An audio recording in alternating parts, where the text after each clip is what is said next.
Hey everyone, Professor Kermanian here, and I'm just recording an example of what your assessment assignment project should look like. And so what I've done here is I've just put together an example presentation, and hopefully this will help you guys kind of figure out what you need to be doing for this project, what exactly I'm looking for.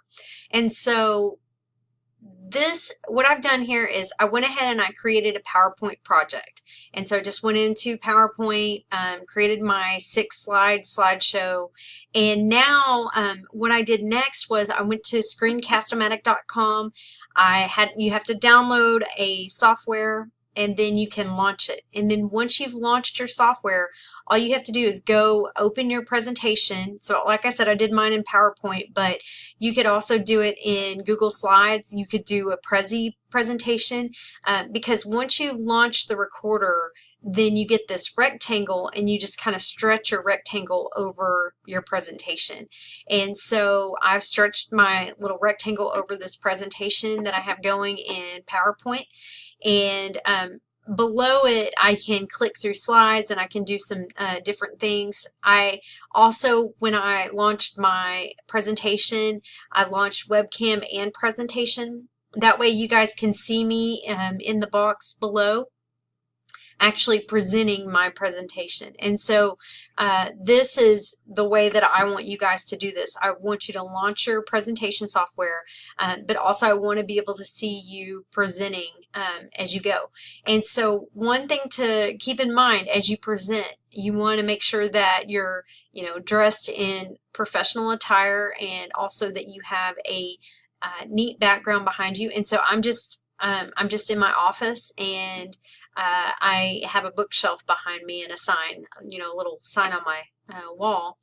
And also you want to make sure that as you go through the presentation that you're not just reading the presentation to the person, because the reality is we all can read a presentation.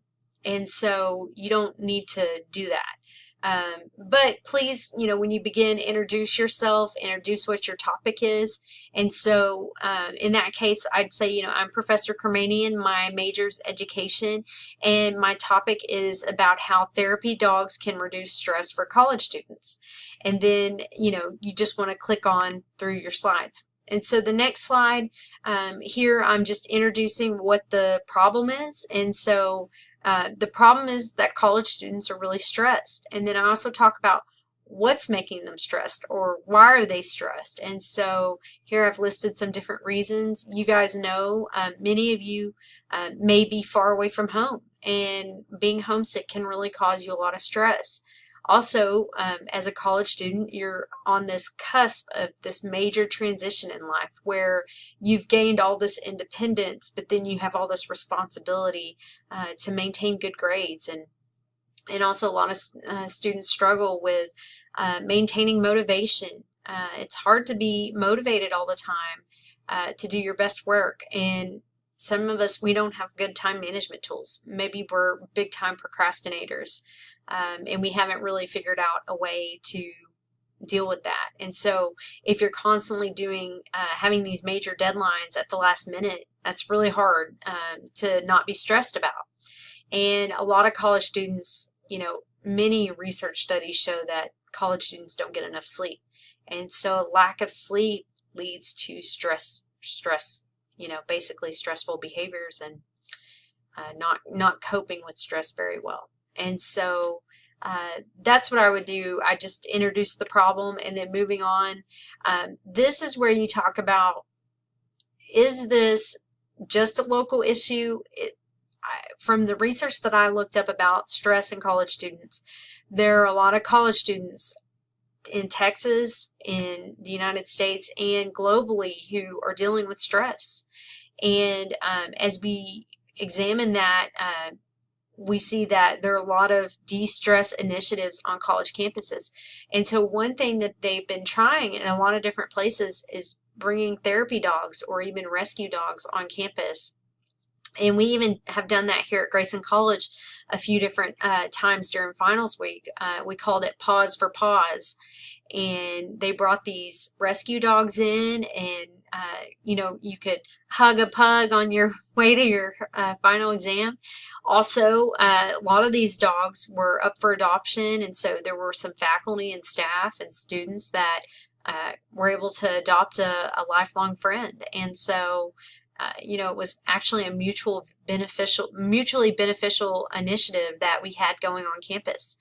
And so moving on, so I didn't actually synthesize my data. I just put this together just kind of as an example for you guys. But let's say that I looked at my source material and I found some research that showed on average, rescue dogs or therapy dogs reduce student stress by 15% on Texas community college and university campuses.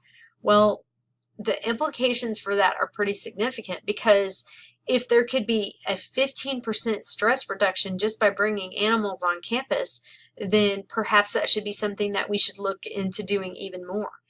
And so that's just something to think about. So as you read your research and you find some statistics, I want you guys to not only present what the statistics said, but interpret them and help us understand what that means. So because stress levels reduce this much, what does that mean? What should we do about that? And then moving on, how to get involved. These are some ideas that I had, just if students were interested in being more involved, or, getting the information out. And so, we all have heard that saying, knowledge is power. Well, what if we did some kind of information campaign where we could let people know, like, hey, therapy dogs really do reduce stress on campus, and we should be doing this more. The other thing that we could do, I have a little dog, and we took him to a local training place where they train dogs how to be comfort dogs or therapeutic animals. And so that'd be something. Even if you can't have a pet and you want to be around pets, you could go volunteer at a local animal shelter. I know that there are a lot of places around here they would love, for someone just to come and walk some dogs every now and again. And then you don't have that responsibility of having an animal to care for. You just go in kind of like a animal grandparent type situation where you spoil them and then you get to send them off on their own. And then the other thing that I was thinking is just, many of you may want to adopt a pet. You may want to just foster a pet. But there are a lot of different things that you guys could do to really increase students' access to animals on campus. And it'd be really beneficial and really good. And then my last slide is just my references page. And so this is my references in an APA format.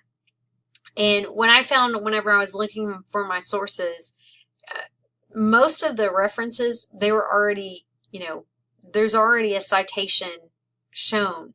And so it's really easy to do this. And then once you finish your video, you're going to go ahead and stop it after you've hit record. You do have to hit record whenever you start this.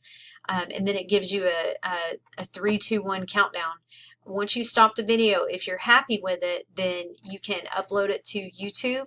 And then what you guys would do is you would go back to the discussion board and you're going to post a link of your YouTube video to the discussion board, so that way your classmates can view it. And all of you guys should have a YouTube account because you have a Vikings Gmail account. And so you can all sign in using your Vikings Gmail account to upload to YouTube. Some of you may have your own personal YouTube channel, and that's fine too. But once you upload your video, please go back and make sure that you can view it and that your fellow classmates can see it. And so that's basically what you guys would do, and I hope this was helpful, and I hope you'll message if you have any other questions or comments about how to do this.